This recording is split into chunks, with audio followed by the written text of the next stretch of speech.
Assalamualaikum warahmatullahi wabarakatuh. Oke guys, kali ini kita akan coba untuk mengunjungi sebuah galeri yang berjudul Grey Art Gallery yang berada di Braga. Sebelum kita masuk, perkenalkan, nama saya Alfiansah dari kelas TPU 1. Perkenalkan, nama saya Muhammad Marcel Al-Hadid dari kelas 10 TPU 1 juga. Sekarang kita berada di dalam galeri tersebut. Lihat, banyak banget ya.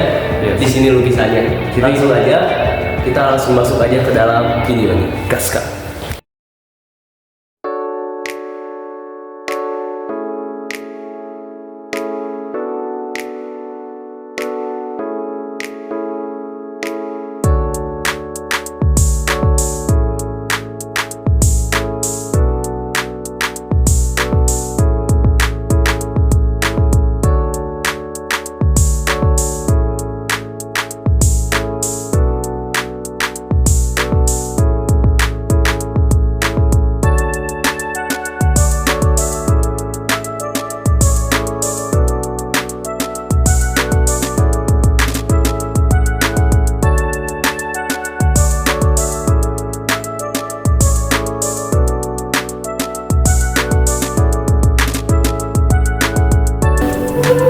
Sekarang kita ke karya pertama. Di sini ada karya yang bernama Teresa Martina. Namanya tuh karyanya dari Teresa Martina. Nama karyanya The Wheel of Death. Etsa di atas kertas Monval 60 x 80 cm dibuat tahun 2024 dengan harga 2 juta. Di sini kita akan menjelaskan deskripsinya. Karya ini adalah sebuah karya dengan gaya ilustrasi hitam putih yang tampaknya menggunakan teknik esa atau cetakan. Di tengah gambar terdapat sosok sentral yang menonjol, mungkin seorang manusia atau makhluk mitologis yang melayang di udara sambil meniup alat musik tiup trompet. Di sekelilingnya terlihat makhluk-makhluk bersayap dan manusia yang tampak berlarian atau terlibat dalam adegan penuh aksi dan dinamika. Secara keseluruhan, karya ini memiliki nuansa mitologis dan fantasi dengan elemen-elemen simbolik seperti alat musik dan makhluk-makhluk yang mungkin merepresentasikan kekuatan atau cerita tertentu. Sekarang kita akan menganalisis karya ini.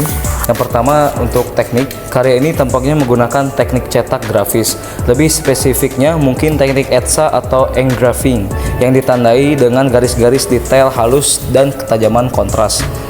Teknik ini sering digunakan untuk menghasilkan karya dengan tingkat detail yang tinggi, seperti yang terlihat pada tekstur makhluk dan sosok dalam gambar. Penggunaan hitam putih memberikan kesan dramatis dan monumental, menekankan bayangan serta kontur yang jelas. Oke, selanjutnya kita akan ke makna simbolisnya. Beberapa elemen yang mungkin mengandung simbolisme adalah trompet dan lingkaran ini. Trompet dalam banyak budaya sering dikaitkan dengan pengumuman, kebangkitan, atau tanda mulainya suatu peristiwa besar, misalnya perang atau hari penghakiman dalam konteks religius. Lingkaran seringkali dilihat sebagai simbol keabadian, siklus hidup, atau sesuatu yang melampaui ruang dan waktu. Nah, untuk yang terakhir, kita akan menginterpretasikan karya tersebut. Secara keseluruhan, karya ini bisa diinterpretasikan sebagai alegori tentang perjuangan manusia di bawah kekuatan besar, mungkin alam semesta, dewa, atau takdir. Trompet bisa mempresentasikan seruan atau panggilan yang menggerakkan kekuatan-kekuatan di luar kendali manusia. Sementara makhluk-makhluk supernatural dapat dilihat sebagai perwujudan dari kekuatan yang tak terlihat tetapi sangat mempengaruhi dunia manusia. Kesimpulan karya ini menghadirkan narasi visual yang kaya, penuh simbolisme, dan menggunakan teknik yang mendukung detail halus serta dramatisasi elemen-elemen di dalamnya dengan elemen mitologi, religius, dan alegori yang kuat. Karya ini mengajak penonton untuk merenungkan kekuatan besar di luar manusia dan bagaimana kita bereaksi terhadapnya.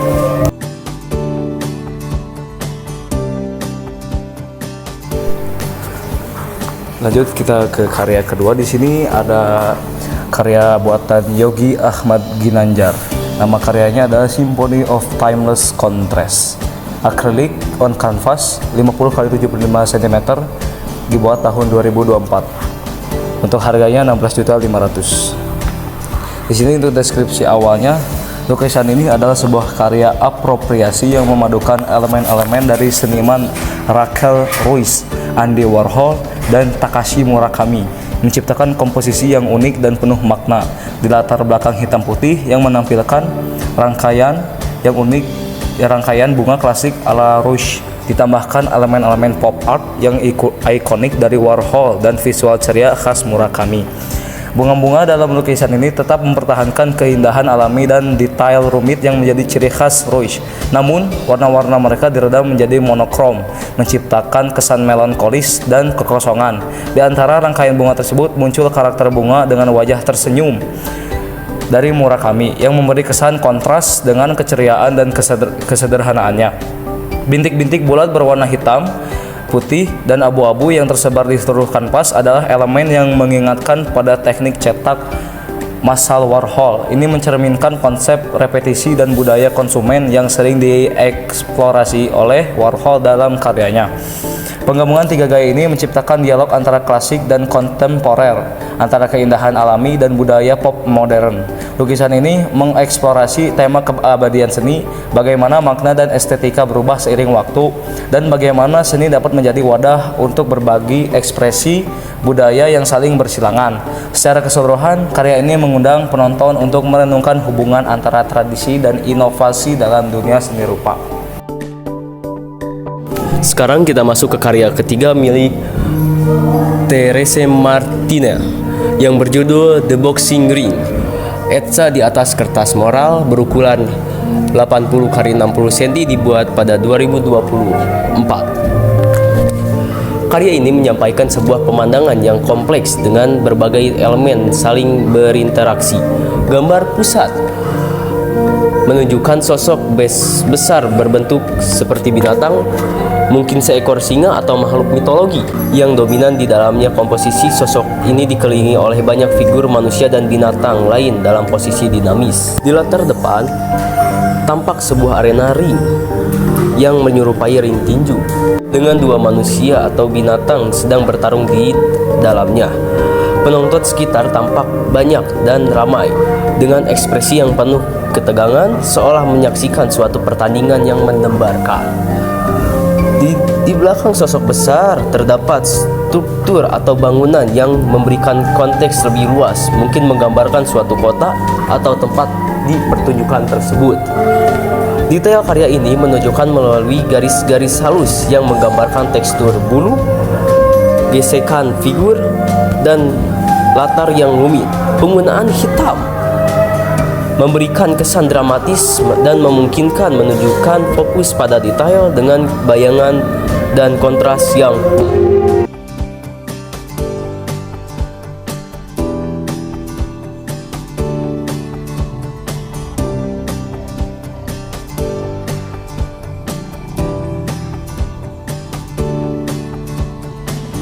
Yang keempat ada karya milik Tony Putra yang berjudul Adres Popularis 3, terbuat dari charcoal acrylic on canvas sebesar 75 x 105,5 cm, dibuat pada 2024. Karya seni yang ditampilkan adalah lukisan yang menggambarkan beberapa malaikat kecil atau kru dengan ekspresi yang berbeda-beda. Lukisan ini menggunakan warna monokrom yang didominasi oleh gradasi hitam dan putih, memberikan kesan dramatis dan klasik. Salah satu malaikat tampak memegang sebuah alat tiup. Ini ya. Sementara yang lain memperhatikan dengan tatapan serius. Terdapat juga elemen yang kontras seperti objek berbentuk masker atau helm dari sisi kiri, serta pola piseliksi di bagian kanan lukisan memberikan nuansa modern dengan abstrak pada karya ini. Kombinasi elemen tradisional dan modern menciptakan rasa ketegangan antara masa lalu dan masa ini. Objek pisau yang tampak seperti kotak-kotak terdistori ini mungkin mempresentasikan pengaruh teknologi atau dunia digital yang realitas saat ini, yang berhubungan dengan reputasi simbiosis malaikat sebagai entitas yang lebih spiritual. Teknik lukisan ini menggunakan teknik monokrom, yaitu hitam, putih, dan gradasi abu-abu. Teknik ini memberikan nuansa klasik dan yang mempererat perasaan nostalgia atau kesan yang berhubungan dengan tradisi sejarah. Namun, elemen pikselasi yang modern menambahkan kontras visual, menunjukkan gangguan dalam harmoni tradisional yang biasa ditentukan dalam karya seni yang menggambarkan malaikat. Interpretasi dari karya seni ini memiliki malaikat. Malaikat biasanya berhubungan dengan kemurnian, perlindungan, dan ketuhanan. Malaikat dalam karya ini tampak seperti anak-anak, memperkuat tema kepolosan dan kelubuhan. Ada pikselisasi. Elemen digital atau teknologi ini biasanya disimbolkan dengan pengaruh dunia modern terhadap nilai-nilai tradisional. Pikselisasi sering dikaitkan dengan retorsi atau gangguan, seolah-olah menggambarkan bahwa dunia modern yang makin didominasi oleh teknologi mungkin mengacaukan atau mengkikis esensi spiritual dan nilai-nilai lama. Topeng atau helm. Objek ini mungkin merupakan simbol dari perlindungan atau persembunyian identitas.